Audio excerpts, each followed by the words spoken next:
সুনামগঞ্জের শান্তিগঞ্জে truck CNG মুখোমুখি সংঘর্ষে ৩ জন নিহত। সুনামগঞ্জ সিলেট সড়কের শান্তিগঞ্জে ভয়াবহ সড়ক দুর্ঘটনা। ট্রাকের সঙ্গে সিএনজির মুখোমুখি সংঘর্ষে নিহত হয়েছেন সিএনজি চালকসহ ৩ জন।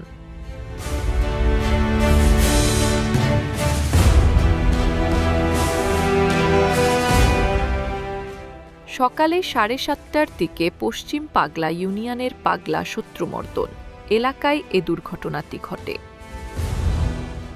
নিহতরা হলেন সিএনজি চালক সজল ঘোষ, যাত্রী আঁখি রানী চৌধুরী ৩৬ এবং তার মেয়ে প্রথমা চৌধুরী ১৪।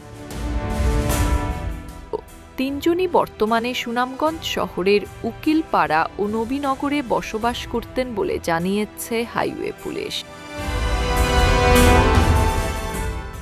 সুনামগঞ্জ শহর থেকে হবিগঞ্জ যাওয়ার পথে বিপরীতমুখী ট্রাকের সঙ্গে মুখোমুখি সংঘর্ষ হয়।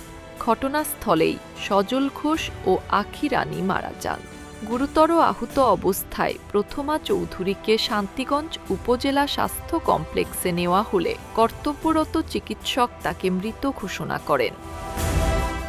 দুর্ঘটনার পর কিছুক্ষণ ওই সড়কে যান চলাচল ব্যাহত হয়। পুলিশ ট্রাক ও সিএনজি সরিয়ে নেয়। বেপরোয়া গতি ও ওভারটেকিংয়ের ঝুঁকি এড়াতে চালকদের সতর্ক থাকতে বিশেষজ্ঞদের পরামর্শ।